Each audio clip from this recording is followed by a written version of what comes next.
તો મિત્રો કેમ છો? મજામાં છો? હવે પ્રથમ પરીક્ષા આવી રહી છે તમારી ધોરણ 9ની અને એમાં ઘણા બધા દાખલાઓ એવા હશે કે જે તમને કદાચ નહીં આવડતા હશે. તો મિત્રો આજે આપણે આ વિડીયોમાં ચેપ્ટર નંબર 1 અને જો 2 થાય તો 2 એના મોસ્ટ આઈએમપી દાખલા જોઈશું, બરાબર ને? અને દરેકની રીત પણ સમજીશું, સોલ્યુશન પણ મેળવીશું. ઓકે, અને એક વખત જો તમે ગણી લેશો તો તમને 100% જોરદાર ફાયદો થશે. તો લેટ્સ બિગિન, બરાબર ને? એક્ઝામ માટે, સારા માર્ક્સ લાવવા માટે અને સારા ભણતર માટે તૈયારી શરૂ કરીએ. તો પહેલો જે દાખલો છે તમારી સમક્ષ રજૂ છે કે ભાઈ 1/3 અને 3/4 વચ્ચેની 3 અસમરેખ સંખ્યાઓ શોધો. 1/3 અને 3/4 વચ્ચેની અસમ્ય સંખ્યા. હવે અહીંયા દાખલામાં ઝોલ છે, ગોલમાલ છે. એ ઘણા બધા લોકો એને સમ્ય અને અસમ્ય સંખ્યા શોધવામાં લોચા માર દે છે. સમ્ય શોધવું એકદમ ઇઝી છે, પણ અસમ્ય સંખ્યા શોધવું એ બી ઇઝી છે, પણ એની રીત અલગ છે. તો સૌથી પહેલાં જ્યારે પણ અસમ્ય સંખ્યા શોધવાની હોય, ઇરેશનલ નંબર, તો તમારે શું કરવાનું કે જે પહેલી જે સંખ્યા છે એને આપણે બંને સંખ્યાને 1/1 ડિવાઈડ કરવાની છે. જો તમને બતાવું, 1/3 ને આપણે પોઈન્ટમાં લાવી દઈએ. 1/3 ને પોઈન્ટમાં કઈ રીતે લાવીશું કે જો 3 વડે 1 ને ભાગીશું, તો 3 વડે 1 ને ભાગીશું એટલે પોઈન્ટમાં આવી જશે ભાઈ. તો કેટલા થશે જો સમજાવું તમને. અહીંયા ભાગાકાર કરીને બતાવું તમને. 3 બહાર 1 અંદર. ઓકે, હવે તમે કહેશો કઈ રીતે આગળ ચાલશે? તમને ખબર તો હશે, ના ખબર તો લગાવી દો પોઈન્ટ. 10 થઈ જશે અહીંયા. 3 તરી 9, 1 વધી, 0 આવતા જશે. 3 તરી 9, 1 વધી, આમ ને આમ ચાલતો રહેશે. તો આને તમે લખી શકશો ભાઈ 0.33333 આ થઈ ગયું 1/3. ઓકે, અને હવે લઈ લઈએ 3/4, જેને અહીંયા જ ભાગાકાર કરી દઈએ આપણે. 3/4 લગભગ 0.75 આવશે, લગભગ શું જ આવશે 0.75, પણ હું તમને ભાગાકાર કરીને બતાવું. તો 4 વડે ભાગીએ ભાઈ મેરે ભાઈ, 4 વડે તો 3 આવશે. અહીંયા મૂકી દો અંદર 3. જો નીચેવાળી સંખ્યા બહાર, ઉપરવાળી સંખ્યા અંદર, આટલું યાદ રાખજો. અને જો સંખ્યા નાની હોય તો પહેલાથી પોઈન્ટ લગાવી દો, તો એક 0 તમને ફ્રી મળી જાય. તો 4 × 7 = 28, 2 વધ્યા, 4 × 5 = 20, પતી ગયું. 0 0 આમાં તો ચાલતું જતું એટલે ડેશ ડેશ લખી. આનો તો ફિક્સ છે 0.75. તો ભાઈ 1 નો જવાબ આવી ગયો, અહીંયા લખી દઉં છું બંનેના જવાબો. 1/3 નો જવાબ આવી ગયો છે 0.33333 અને 3/4 નો જે જવાબ આવે છે એ છે 0.75. પાછા ડેશ ડેશ નથી. હવે આપણે લખીએ 3 સમ્ય સંખ્યા. તો ભાઈ 3 અસમ્ય સંખ્યા. તો હવે જોજો ધ્યાનથી કઈ રીતે લખવાનું. ઓહો, તો પહેલા આપણે લખી દઈએ પહેલી અસમ્ય સંખ્યા. હવે જો બીજી અને ત્રીજી સંખ્યા લખવા માટે, ત્રણેય સંખ્યા માટે તમારે આ બંને નંબર જોવાના. આના 2 આંકડા જો અને આના 2 આંકડા જો. અહીંયા કેટલા છે 33 અને 75. ઓકે, તો તમારે શું કરવાનું ભાઈ, 33 અને 75 વચ્ચે કોઈ બી નંબર લઈ લો, તમને જે ગમે. 34, 35, 36, 70, 72, 73, 74 સુધી આ બંને વચ્ચે કોઈ બી 2 આંકડા લઈ લો. ધારો કે લઈ લઉં છું 49. હવે મિત્રો 49 પાછળ આપણે એવી કોઈ બી રકમ રાખી દેવાની જે રિપીટ ના થાય. આમાં ખાસ ધ્યાન રાખવાનું, રિપીટ ના થાય. ધારો કે 10, 20, 30, 40, 50 ડેશ લગાવવાનું બી ભૂલવાનું નહીં. જરૂરી છે કે ચાલતી રહે અનંત, એટલે 100 સમય કહેવાય. જો એ ડેશ ના લખો તો તમારું ખોટું પડી જાય. કોઈ બી રકમ લઈ લો. ધારો કે 33 અને 75 વચ્ચે બીજી એક રકમ લઈ લો. ધારો કે લઈ લઈએ અબ તક 56, તો 56 લખ્યું. પછી આગળ જે બી લખવું હોય, એક ફોન નંબર આપણે બી લખી શકીએ છીએ. Okay, dash. પછી ધારો કે બીજો કોઈ નંબર લઈ લો. ધારો કે આપણે લઈ લઈએ 72 લઈ લઈએ છીએ. 72, હા 71 લઈ લો, બરાબર ને? 71 લઈ લો. પછી જે લખવું હોય, બિલ્લા નંબર 786, બરાબર ને? 007 જેમ્સ બોન્ડ, પછી 1 2 કા 4 ડેશ જે તમારે લખવું હોય. ઓકે, તો આ થઈ ગઈ છે 3 અસમ્ય સંખ્યા. આગળ વધીએ બીજા દાખલા તરફ. તો મિત્રો બીજો પ્રશ્ન છે 4.684 ઉપર 12 એને p/q સ્વરૂપમાં દર્શાવો. તમને જો એક શોર્ટકટ રીત બતાવી દઉં કે ધારો કે 4.6 ઉપર 84 આ દાખલો છે. હવે આના ઉપર તમારો આનો ડાયરેક્ટ જવાબ લાવો તો તમને શીખવાડ દઉં છું. પહેલા આ રકમ લખી લો 4684 લખી આખી પોઈન્ટ વગર, અને જેના પર 12 નથી એને બાદ કરી નાખો. તો બાદ કરતો 14 માંથી 6 ગયા 8, અહીંયા આવશે 7 માંથી 4 ગયા 3, અહીંયા આવશે 6 ના 6 4, આટલું લખ્યું. પછી બાદ કર્યા પછી જે જવાબ આવે ને બગા એના નીચે આપણે ખાલી નવડા ને મીંડા મૂકવાના છે. જો કેટલા નવડા મૂકવાના, જેના પર 12 હોય ને એટલા નવડા મૂકી દો પોઈન્ટ પછી. તો 2 નવડા મૂક્યા અને જેના પર ના હોય એટલા મીંડા, એટલે 1990 આવે. અને એને ઉડતા તો ઉડાડ દો. ધારો કે આ 2 વડે 6 વડે ઉડી જશે આ, બરોબર ને? તો 6 1 6 6 3 18 6 6 36 6 5 30 6 7 42 4 વધ્યા 6 7 42 1 વધ્યા 6 3 18 773/165 જવાબ આવશે. અત્યારે હું તમને ગણતરી કરીને બતાવું કે આનો જવાબ આટલો આવે છે કે નહીં આવતો. અને આ રીત શોર્ટકટ બહુ કામમાં આવશે તમારે, કારણ કે આના લીધે શું થશે કે ડાયરેક્ટ તમને જવાબ ખબર પડી જશે. રીત લખેલી છે, તમે જોઈ લેજો કઈ રીતે ગણાય છે. આગળ વધીએ આપણે આને દાખલાને રીત પ્રમાણે ગણીએ. કે પહેલા સૌથી પહેલા અહીંયા ધારી લઈશું કે x બરાબર 4.6 ઉપર 84 એટલે 84 84 84 84. હવે પોઈન્ટ પછી 3 સંખ્યા છે એટલે આપણે ગુણવાનું બકા 1000 વડે. 1000 વડે ગુણીશું એટલે 1000 અહીંયા લખીશું, પોઈન્ટ અહીંયા આવી જશે 4684 પોઈન્ટ 84 84 84, પોઈન્ટ 3 સ્થાને ખસી જશે 84 84 84. અને હવે અહીંયા આપણે કરીશું અહીંયા 1000x. હવે આને છૂટા કરીશું. તો છૂટા કઈ રીતે કરીશું? સેમ ટુ સેમ આ રીતે કે જે રકમ આખી લખી છે એના પર જેના પર 12 નથી એનાથી છૂટા એટલી બાદ કરી દો. ઓકે, અને જે વધે એને લખી નાખો. તો અહીંયા લખીશું 4 6 3 8, અને આપણે કેટલા વાત કર્યા 4.6 એટલે 46. તો 4.6 84 ડેશ ડેશ ડેશ ડેશ નહીં 46 બાદ કર્યા એટલે 10 અહીંયા આવશે. ઓકે, તો આટલું થઈ ગયું. હવે આની જે વેલ્યુ છે આની વેલ્યુ થશે જે આપણું દાખલા છે એના કરતાં આની વેલ્યુ 10 ગણી છે કે પોઈન્ટ અહીંયા હતું. તો અહીંયા આમને આમ લખો, આને 10x થઈ જશે. આ 10x આ બાજુ લાવો 1000 માઇનસ 10x 4 6 3 8 અહીંયા આવશે 990x 4 6 3 8 990x નીચે જશે 4 6 3 8 છેદમાં 990. આને 6 વડે ઉડાડશો, અબિયાલ ઉડાડીને બતાવ્યું તો જવાબ શું આવશે 773/165. આ આવી ગયો આપણું p/q સ્વરૂપ. બરાબર છે. આગળ વધીએ. દાખલો સારો છે મિત્રો. ત્રીજો દાખલો છે કે 5/7 અને 6/7 વચ્ચે 3 સમય સંખ્યા શોધો. હવે અહીંયા સમય સંખ્યા શોધવું બહુ ઈઝી છે. તો 5/7 અને 6/7 બંનેના છેદ સરખા છે. મતલબ કે આપણે આને ખાલી એક કામ કરો, કેટલી સંખ્યા શોધવી છે 3 શોધવી છે ને, તો આને 4 4 વડે ગુણી નાખો.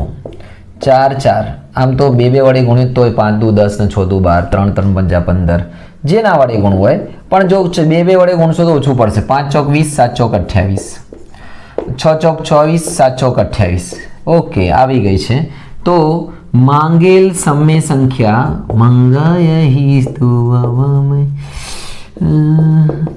તો શું આવશે બોલો? માંગેલ સમય સંખ્યા 20 અને 24 વચ્ચેની સંખ્યા 21/28 22/28 23/28. ઓકે, આ બેની વચ્ચે. ચોથા દાખલા પર આવી જઈએ. ચોથા દાખલામાં છે આપણે 12 વાળો દાખલો છે કે ભાઈ 0.134 ને p અને q સ્વરૂપમાં દર્શાવો. જેને આપણે લખી દઈએ 0.134 જે p અને q સ્વરૂપમાં દર્શાવીએ. ચોથો દાખલો. તો એમાં 34 નું રિપીટેશન થશે. તો x બરાબર 34 સોરી 0 પોઈન્ટ છે ને, તો 0.34 લખીશું. 34 34 34 34 34 34 જે સંખ્યા ઉપર 12 એને રિપીટ કરવાનું. અને હવે આ ટોટલ 3 સંખ્યા છે એટલે અહીંયા 1000 વડે ગુણવાનું. 1000. તો આ પોઈન્ટ અહીંયા આવી જશે. એ 3 સ્થાને જતો રહેશે 134 34 34 ડેશ ડેશ ડેશ.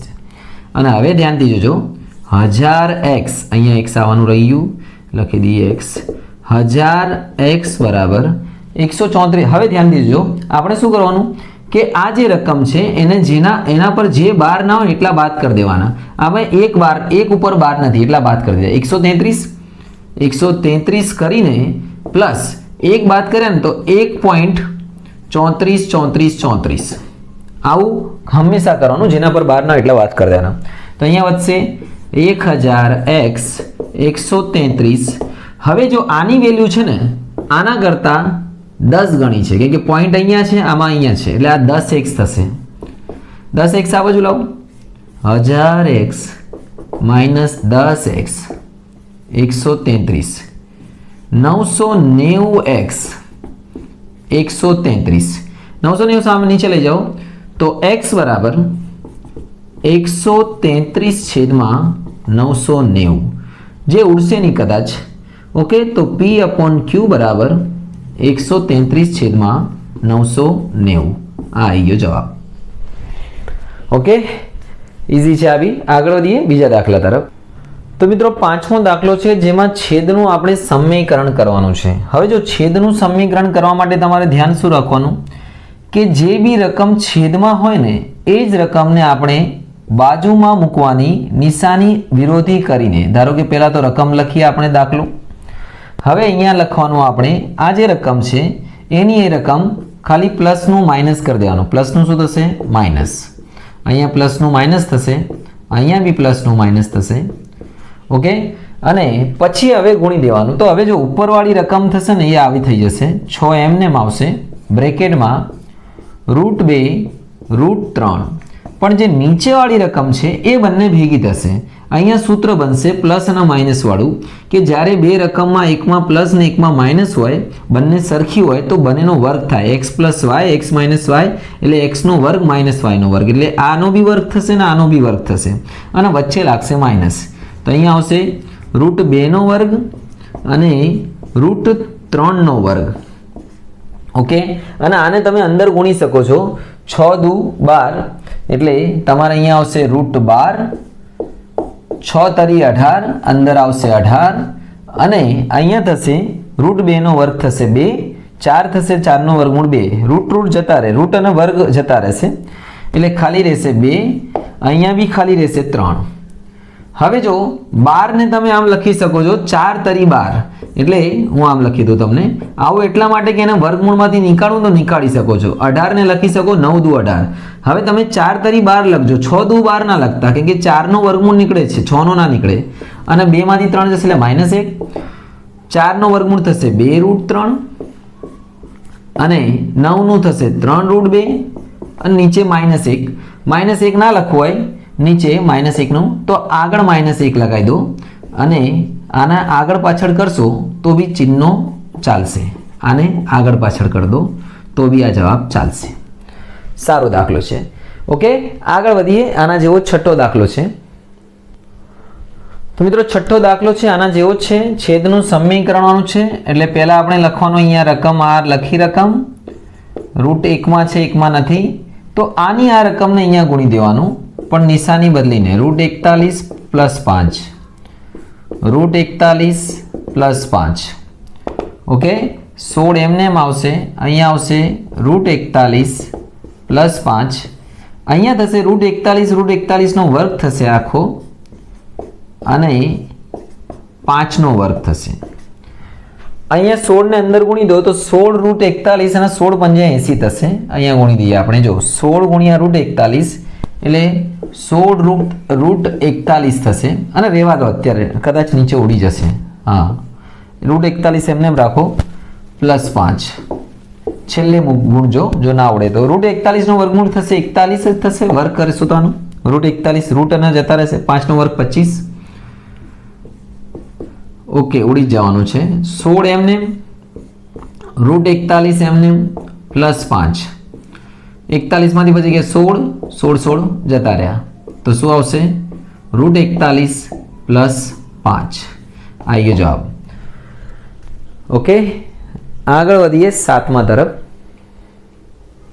તો મિત્રો આ છે 7મો દાખલો. દેખાવમાં મોટો છે પણ છે ગણતરીમાં ઈઝી. જોજો ધ્યાનથી. 625 ની 1/3, એની 1/4 અને એની 2 ઘાત. પહેલા તો આ બંને ઘાતોનું સાદું રૂપ આપી દઈએ. આપણે લખીએ 625, આ બંને ઘાતોનો ગુણાકાર થશે 1/2 × 1/4 ઓકે 2 એમને એમ રાખો તો 1 1 1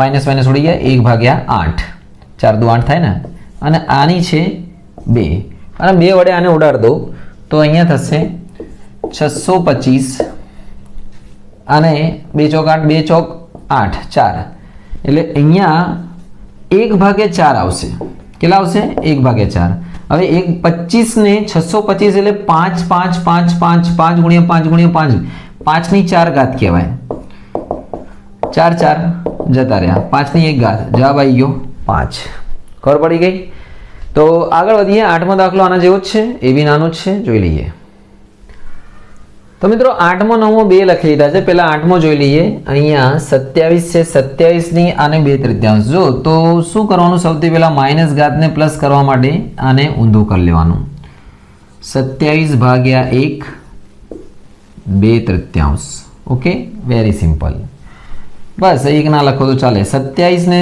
3 ની 3 ઘાત લખાશે 3 ની 3 ઘાત લખાશે 2 ની 3 3 3 ગયા 3 ની 2 ઘાત તો 3 ની 2 ઘાત એટલે 3 તરી 9 જ્યારે બી ઘાત માઇનસમાં આવે તો અંદરની સંખ્યા ઉલટાઈ તો ને અંદરવાળી ઘાતને નહીં ઉલટાવવાની તો માઇનસ જતું રહે અને પછી નીચેવાળીમાં બદલી નાખવાનું આપણે આ બંનેમાં હા 9માનો બંનેનો સરવાળો કરો એવું લખ્યું છે સરવાળો કરો એટલે પ્લસ કરી દઈએ 2√2 પ્લસ 5√3 વત્તા √2 માઇનસ 3√3 વત્તાકાર કરીએ તો આની જોડે આવશે અહીંયા લખીએ 2√2 પ્લસ √2 5√2 માઇનસ 3√2 હવે જો 2√2 માંથી √2 ગયા તો √2 નહીં વધશે ના ના અહીંયા સમજવાનું 1 છે આ હા તો 2√2 ને 1√2 3√2 અને 5 માંથી 3√2 ગયા